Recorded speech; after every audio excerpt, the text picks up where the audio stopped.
The following is a hockey podcast out of Vancouver and Surrey, British Columbia. It'll only consist of a lot of puck talk and even more BS, or in actual words, banter and satire. Enjoy, and as always, go Canucks go. People. Arturs Silovs is probably the goalie Trevor and I thought he was all along, okay? Could he be the number one, though? The number two, the number three, or, the main goaltender for the Philadelphia Flyers? Never mind. Let's talk about it.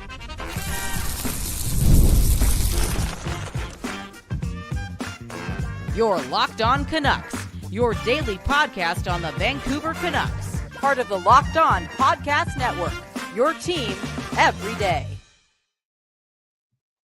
Hey, it's Arturs Silovs season, baby. Let's talk about it here on this episode of Locked On Canucks. My name is Trevor Beggs, co-host of Locked On Canucks, and also a Canucks writer currently with Daily Hive Vancouver. Before we dive into the show, we got to thank you for tuning into Locked On Canucks because it is your Canucks every damn day. And we appreciate the hell out of you for tuning in. And Kyle, man, oh man, we went into this season with probably one of the coldest takes among all of Canucks media. We talked about Arturs Silovs potentially. Hockey media. Don't just say Canucks media, okay? Arturs Silovs, one of the hottest players in hockey. But no, what I meant by that, like he was, like going into the season, there are people like, yo, this guy, one of the goalies of the future across the league. He was that impressive in the playoffs last year. Oh, but look at his save percentage, blah. No, just watch the games. That guy was pulling off miracles, okay? Like he was stellar. He was must-see at a lot of times. And, I thought he was going to be one of the best goalies in hockey, man. I thought he was the Calder Trophy winner. Macklin celebrating who? Arturs Silovs. But here we are, and we were wrong, or were we right? Maybe we were right all along, Kyle, because, Arturs Silovs has shown the propensity to step up in the big moments. He's done it again in these playoffs. So on this episode of Locked On Canucks, let's answer the question, is Arturs Silovs the best goaltending prospect in the NHL? Because, man, oh man, most think that's not the case. Heck, some would say he's not even a top 10 or even a top 20 goaltending prospect. So we just drunk off the blue and green here with Arturs Silovs. Or is goaltending weird and things can change pretty quick? And let's also talk about the future of Arturs Silovs in Vancouver. Should the Canucks trade him or keep him after this stellar run in the AHL playoffs? What does his stellar run mean for Thatcher Demko and the Canucks crease moving forward? But Kyle, man, oh man, I mean, Greeners mentioned it here in the comments. Kyle, you were going off about it last night to me. Arturs Silovs now with 3 shutouts in clinching games, 4 shutouts overall in this postseason. And sure, he's had a week goal or two go by him. He's had this odd thing throughout the playoffs where he's been the referees have gone tisk because he keeps knocking the net off. I've never really seen that, to be honest. But the fact of the matter is he is getting the job done for the Abbotsford Canucks. He's holding down the fort. He's giving the team a chance to win every night. And man, oh man, Kyle, when I look at some of the other top goaltending prospects around the NHL, not one of them has put up a .936 save percentage in the AHL playoffs with 4 shutouts to boot. Holy. And how about bringing up his shutout from Game 6 of the first round of the NHL playoffs last year in a clinching game against the Nashville Predators? And just again, like we saw the games last year. We saw the games, and yeah, there were some long bomb goals. Okay, well that's the term the kids use, right? The long bomb from the blue line, right? Boom, bam, just floaters going in on Arturs Silovs. Maybe he was a bit slow on his reads and. Blah, blah, blah. Dude, this guy was a third-string goaltender. Got thrown into the action, okay? Of course, he was not used to the speed of the game, especially point shots coming from the point in the NHL level. Like, he didn't get that practice yet. You know what I'm saying? Because the game's different. The game's quicker. Even the snapshots are quicker. Like, the players are bigger, right? But what we did see, and to me, this is, like, something that we can't just, like, ignore or just, give credit to, like, luck. And only luck when we see these things, but time in and time out in last year's playoffs, and now we're seeing it again, especially if you watch the game 5 highlights from last night's AHL game. Like, bro, if your defense breaks down and you give up a breakaway or a 2-on-1 or a 2-on-0 or a backdoor pass, like, dude, Silovs is probably going to stop it still. He makes highlight reel saves. He does the improbable, and like, there's probably a fancy stat for that, right? Goals against per dangerous scoring chance. Lethal scoring chance, elite, should have been goals, but didn't turn to goals, save percentage. One of those things. And I don't know, like I wouldn't be surprised if he's up there. And also, Trevor, again, like the guy's got to have some ice in his veins if he's able to do this in back-to-back years. Obviously easier to do it in the AHL level, but difficult to do so after failing on his dreams this year. Like he failed himself probably this year based on how bad he played for the Canucks, and he wasn't able to get it together. If he's better, the Canucks make playoffs, and he seems like a pretty serious dude. Like that's hard to come back from, especially within a couple of months. And he's been able to do that for Abbotsford in the playoffs. Like out of all the seasons for him to be 936 in the AHL playoffs, for this year to be it, like it still is very, very, very impressive. And to me, based on what I saw early on, improbable, but he's doing it. Yeah, 100%. And, I think Matty Mahoch and the coaching staff deserve some credit. There's not a ton of high danger chances that are getting through on Silovs, but Kyle, like you said, when they are getting through, he's making the save for the most part. Now, Kyle, we titled this episode, "The Canucks have the best goalie prospect in the NHL again." And here's some reason why that is a bold take. Now, I got lists here from Daily Faceoff, the top 10 goalie prospects in the NHL, and this was of a couple months ago. Arturs Silovs did not crack the top 10. He did not even crack the honorable mentions. The Athletic released their list of the top 20 goaltending prospects. These are drafted prospects in hockey. Arturs Silovs did not crack the top 20. So he has been kind of written off here among the potential top goaltending prospects in the NHL. But you look at some of the top guys on this list from this season, pretty much unanimously, Yaroslav Askarov of the San Jose Sharks and Jacob Fowler of the Montreal Canadiens are 1 and 2. Yaroslav Askarov did have a pretty incredible postseason, 935 save percentage, just 1 point less than Arturs Silovs in the 936. But the San Jose Barracuda bowed out in 6 games. Jacob Fowler of the Montreal Canadiens, he just got a taste of the AHL action. Sebastian Cossa did not put up the same AHL numbers as Arturs Silovs. Evan Levi did not put the same numbers as Arturs Silovs in the AHL playoffs. I'm just saying, all these goalies that are supposed to be better than Arturs Silovs are not doing what Arturs Silovs is doing in this year's AHL playoffs. I just zoned out with you talking about rookie goaltending prospects, all right? Because you know what? If the Athletic and all those Eastern writers are ignoring our players, I don't mind ignoring the rest of the league sometimes, okay, to talk about our guys. Silovs got it, man. Silovs got it. And, Silovs is not in the top 20 rankings of these listings. Dude, 14 months ago, or not 14 months ago, 20 months ago, the Athletic had Quinn Hughes as like the 50th worst player best player in hockey, or whatever the number was. Like, he just a C tier player. You know what I'm saying? Because these guys ain't watching games, man. They're watching the highlights, man. Like, dude, go to the Game 7 highlights from last year against the Oilers. Okay, yeah, it sucks that Cody Ceci scored from the point and whatnot. But look what in a high pressure situation, the Canucks were not ready for that game because the Oilers are twice the team. They proved it many times in that series. I'm sorry, they just did. Okay, there's so many of these big swings that were happening in that 7-game series. I just told you, like, the Oilers are double the team. That being said, Game 7, first period. Look at the film.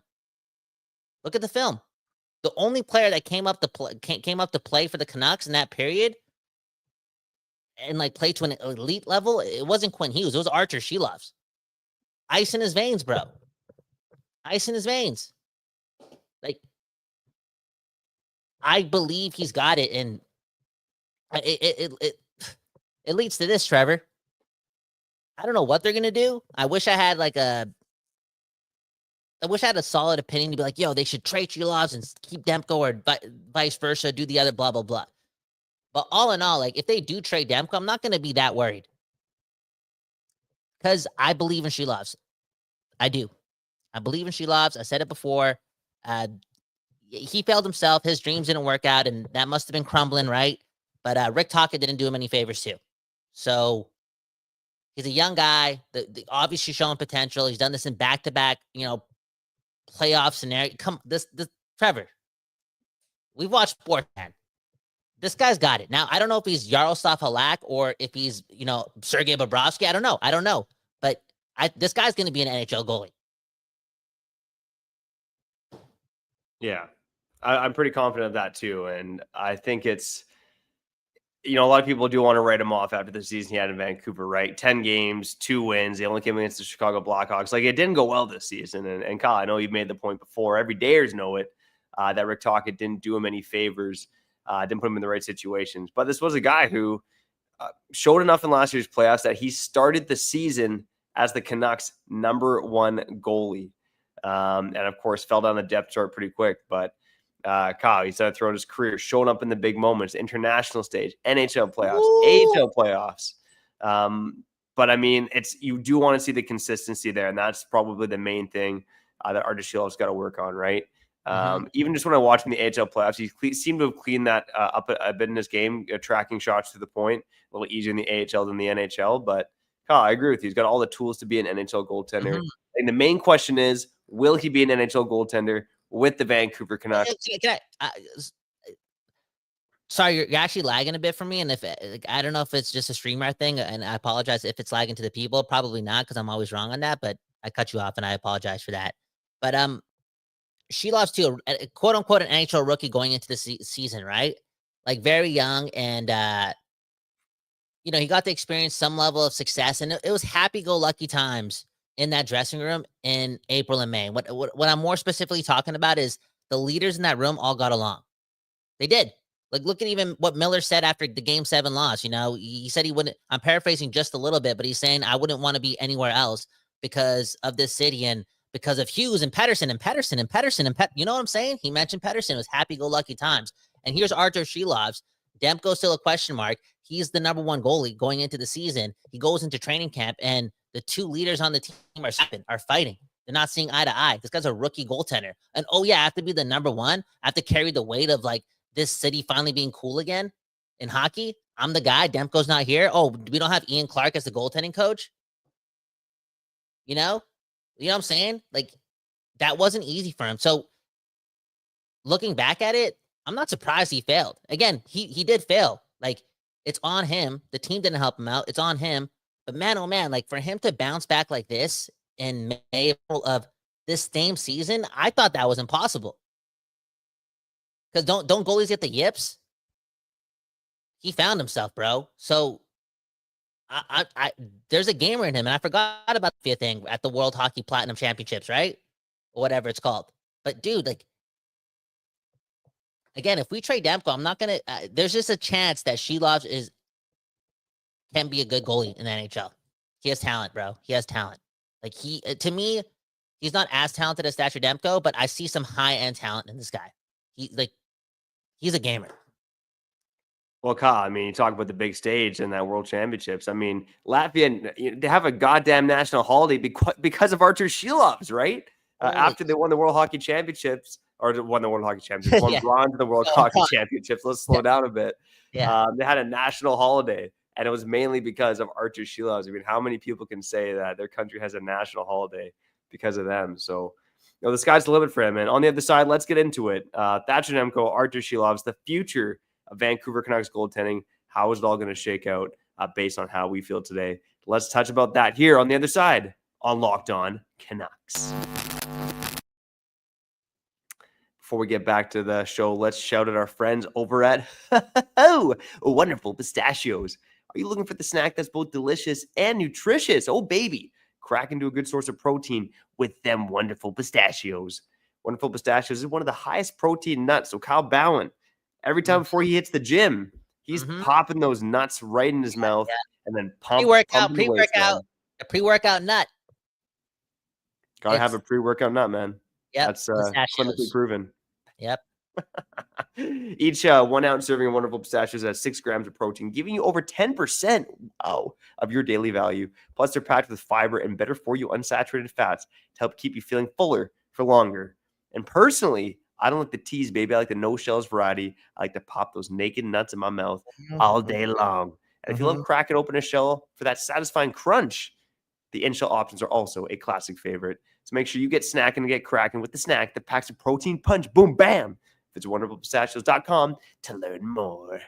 Shout out my nuts. Those nuts. No, I meant those nuts. Okay, let's get back to the show.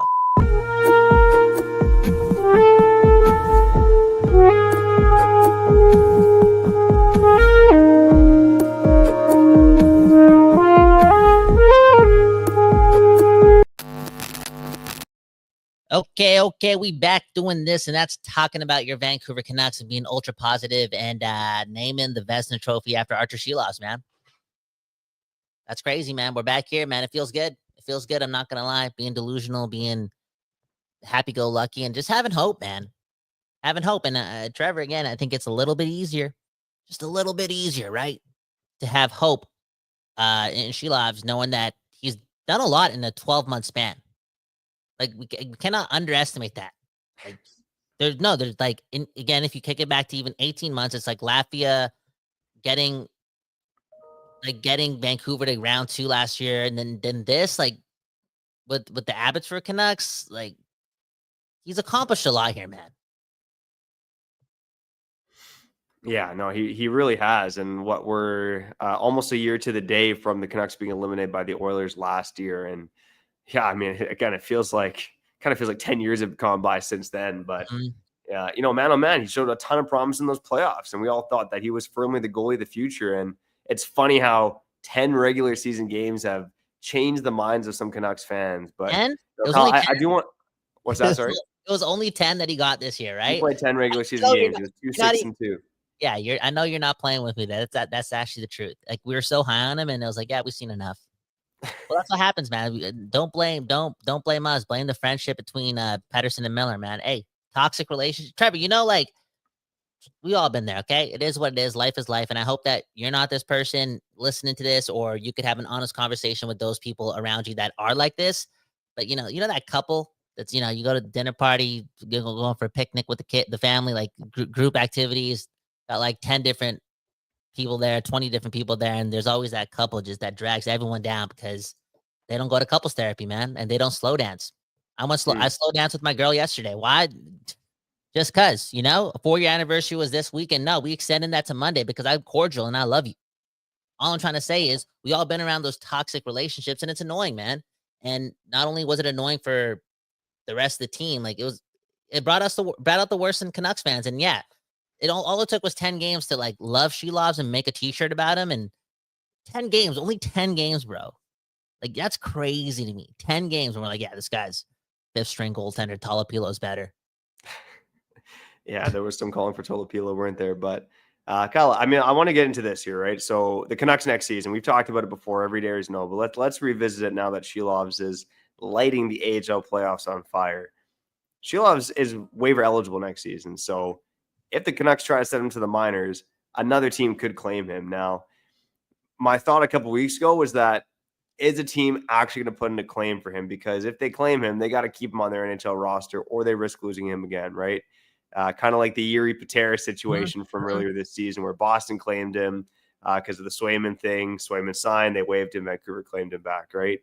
A team actually has to roster Arturs Silovs if they want to keep him. But 4 shutouts in 12 games, a .936 save percentage in the AHL playoffs. He has been one of these stars of these AHL playoffs. It seems more and more likely that a team is going to claim him. Now, if that's the case, does it make sense for the Canucks to carry Lankinen, Demko, and Silovs on the roster? No. Probably not, unless you're concerned about Demko's health. So the next option is to trade one of these guys. And Kyle, when I look at Arturs Silovs and Thatcher Demko, I said, I know that you said you don't know, you don't have a firm opinion, but right now, if I'm the Canucks, I lean towards trading Arturs Silovs. And that might be an unpopular opinion at this time because of how well he's playing in these playoffs, because he's a young guy, because of what he's done in the big moments. But I still look at a guy like Thatcher Demko as a guy who has Vezina potential next season. In a season that matters a lot with Quinn Hughes, with Elias Pettersson. We don't know what's going to happen with him. There's a lot riding on the Canucks next season. And Demko seems like a guy who could save this team. We talked about it with the injury situation earlier this week. I mean, Thatcher Demko's absence was a huge mark on this team. Yeah. And you could probably get more for Demko in a trade, but you're not going to get full value because of everything that's gone on. So yeah, I lean towards, if the Canucks are going to make a move, trading Arturs Silovs. And, you keep mentioning the Flyers. I mean, I'm not sure Rick Tocchet wants Arturs Silovs there, but a team that needs some young goaltending help, I think could be a match for Arturs Silovs. And I think that's something the Canucks got to explore. They got to explore both with Demko and Silovs, but if I'm the Canucks right now, I do lean towards dealing Arturs Silovs, keeping Demko and Lankinen. Yeah, and you said it off the top of that little rant. Oh, like some fans in the city might be upset that you're saying trade Silovs and blah blah blah because you're gonna lose them on waivers, and like some fans might be upset. But I don't think any fans would be upset if they decide to do that and they kept Demko, because I think Demko has a lot of respect amongst the fan base because he's so pro Canuck, he's so pro Vancouver, and just seeing what he said at the end of the year this year too, how he wants to sign an extension ASAP. You could see some people say it and you don't believe it, but that guy seems like, again, he just seems like a Canuck. He's so serious about accomplishing like whatever he set out his mind to do in the blue and green. And I think, again, there's a connection between him and the fans. And because of that, we can not necessarily like look past his injury history, but I don't know, just dream of him bouncing back and dream of him being 100% and understanding like his talent level could help us out so badly. And at his best, he's like 3 times the goalie Silovs is, because Demko's a difference maker. He covers the net. He's so athletic. He's so stoic. He's good in the room. Everyone likes a calm goalie, right? Everyone does. Demko's that guy. And I know we got hurt like multiple times this year, but there was that stretch before the Four Nations where the people in the East weren't seeing this, because they go to sleep all the time. But you could see he was getting this game back before he got hurt against Toronto. And the team was playing better, and that confidence that we don't know about because we don't play hockey and we're not on the bench. Like when you have Demko on your team playing that solid, again, the trickle up effect, it's real. Because his talent, it's different than another goalie being on a hot streak. It's like, oh, our guys doing that right now, we good. Let's just do our thing. Let's take more chance. You know what I'm saying? So, yeah, keep Demko, trade Silovs. I'm mad at that too. All in all, I just believe in the talent level here between the pipes. And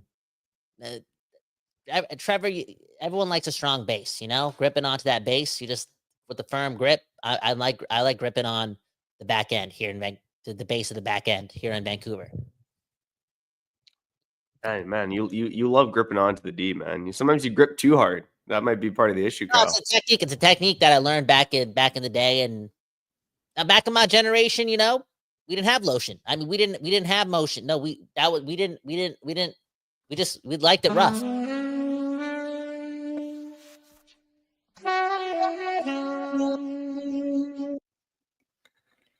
Damn, man, you're a freaking animal, man.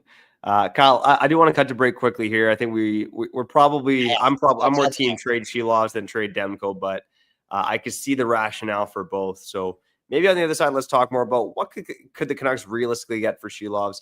Or Get Lankin. a couple of comments as well. Bring up Lankin, and we might trade Lankin in 2 minutes. So stick around, hit the like button, subscribe, join the Substack. I'll update that today, and we're trading Lankin in a couple of minutes. So Trevor, man, this is Locked On Canucks. It's an experience. Yep.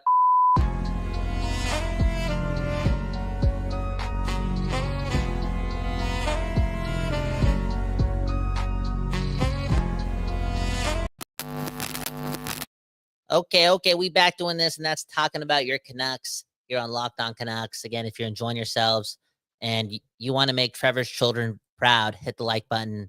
You honestly speaking, like, you just don't know what that button can do for our families, and Trevor wants to be a better dad. So just hit the like button, see what happens.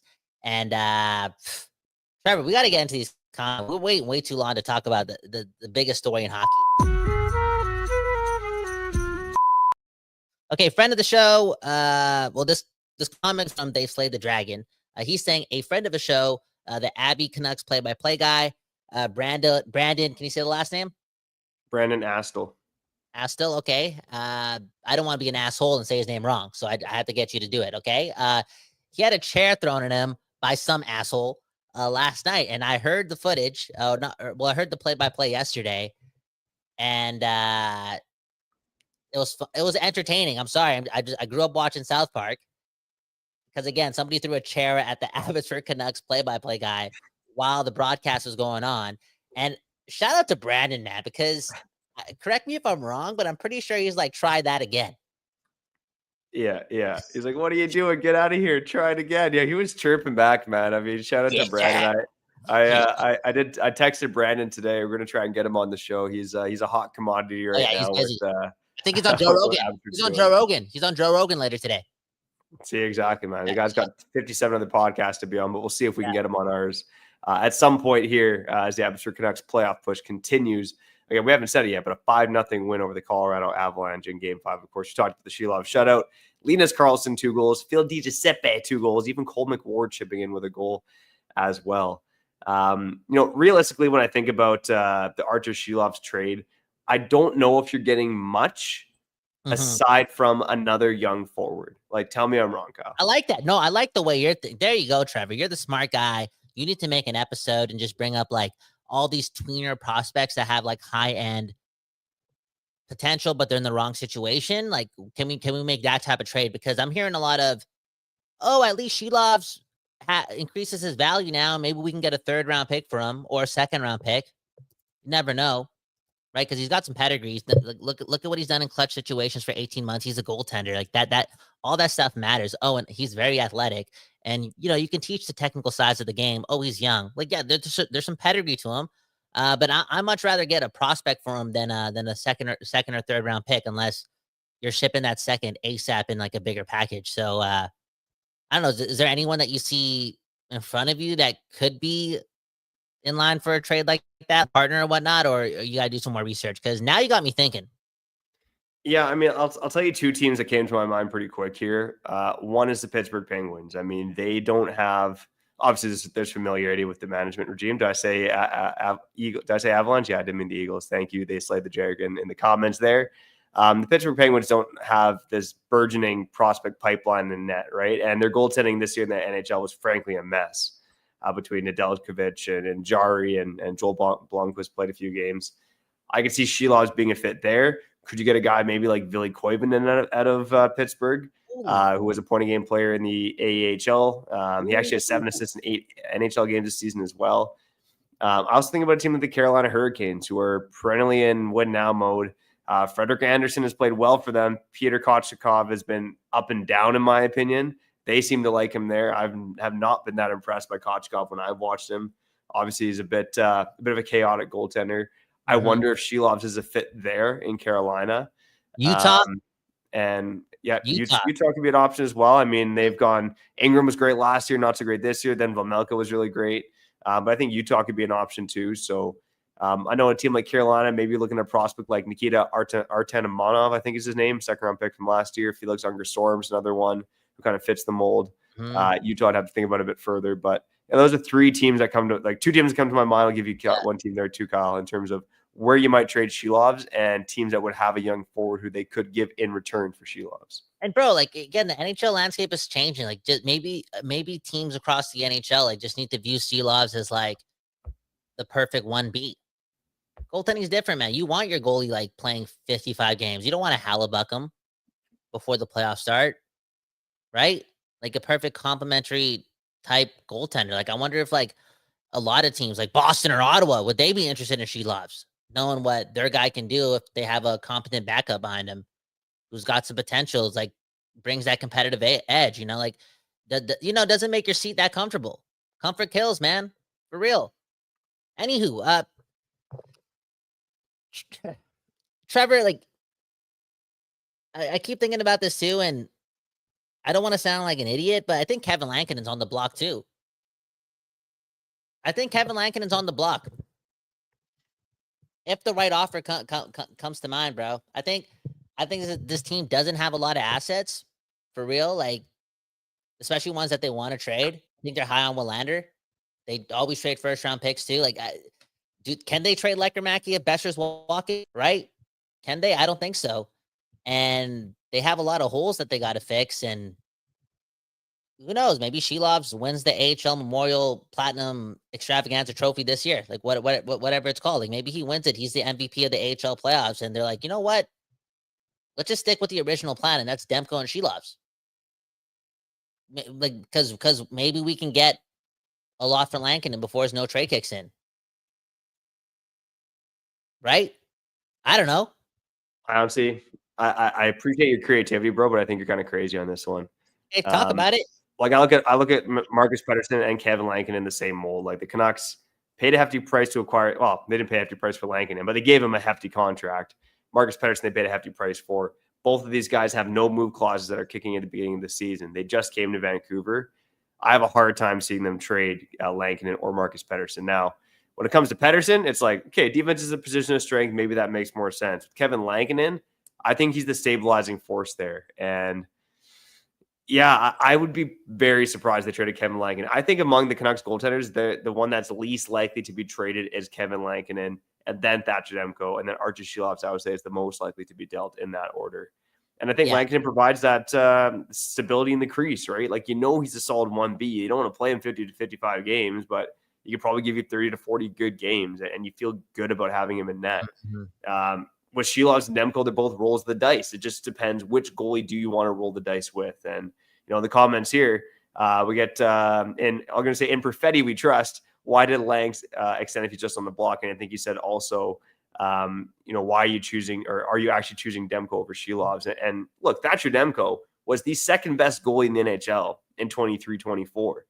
He was trending in the right direction before he suffered yet another injury this season. If Thatcher Demko still can stay healthy, I still believe in him to be a top 10 goaltender in the NHL. Whereas it's a miracle, though. I know he's a strong prospect, but is he? Yeah, I just don't have the same belief in Silovs that I do in Thatcher Demko, and maybe I'm just getting old and stubborn. Maybe I've been a Demko believer for too long, but I just think next season matters so much for the Vancouver Canucks. And if you're going to roll the dice with one goalie next season, you should be rolling the dice with Thatcher Demko. And I don't think that's a crazy take. And Kevin Lankinen. That's what you're saying. Kevin Lankinen. Okay, look, Trevor. Lankinen does have the track record to be that 30 to 40 start guy. And I think 40 was a career high or whatever, right?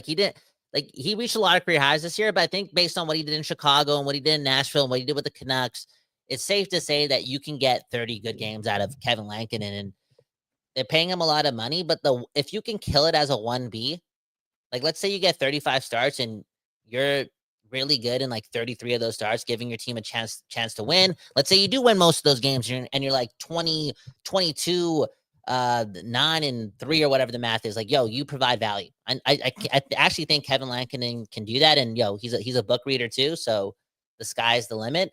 But on that note, because he has a bit of track record, I just feel as if out of all their options, if there is a strength in goaltending, out of all their options, the one that actually has value in a trade is Kevin Lankinen.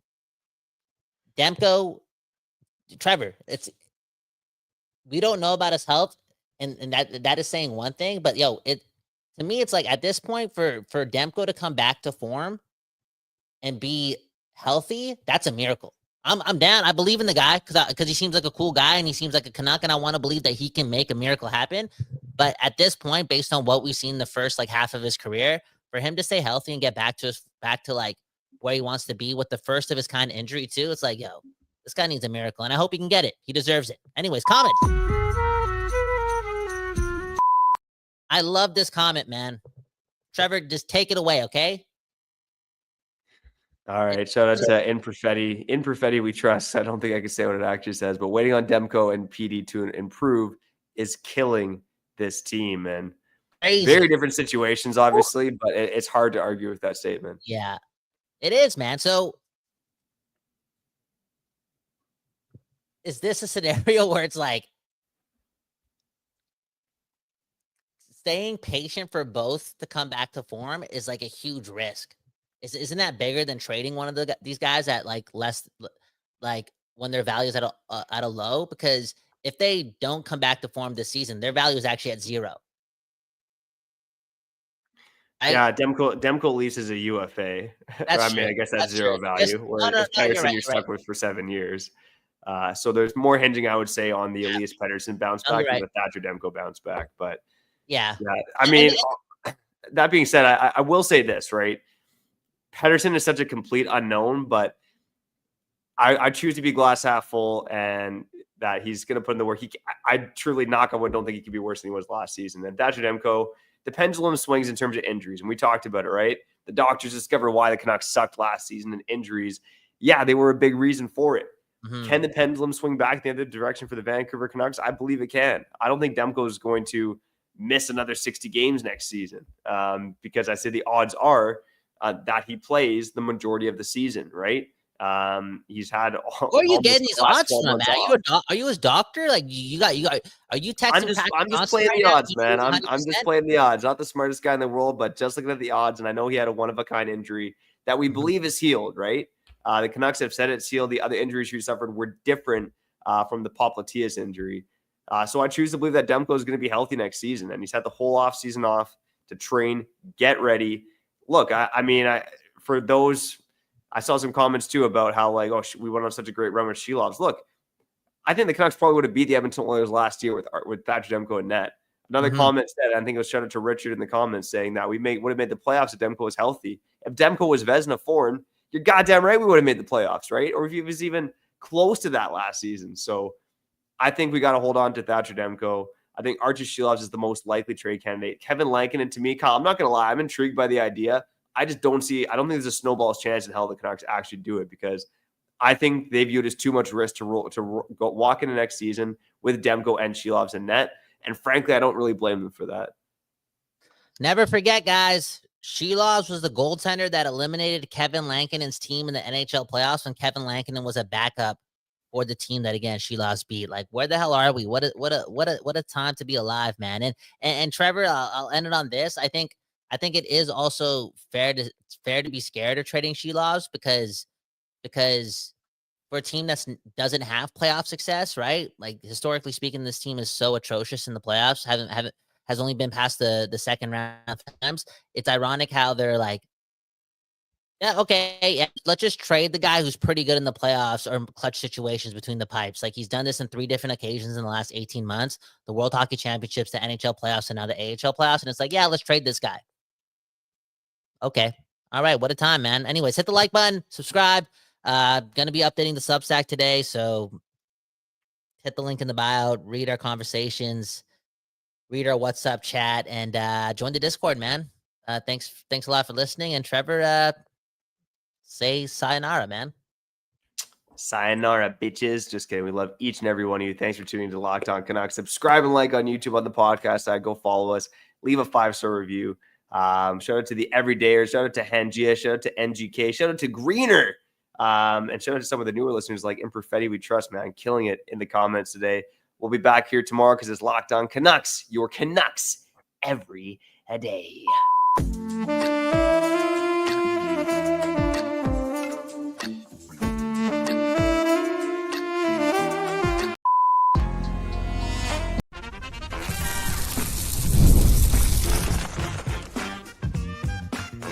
You're Locked On Canucks, your daily podcast on the Vancouver Canucks, part of the Locked On Podcast Network, your team every day.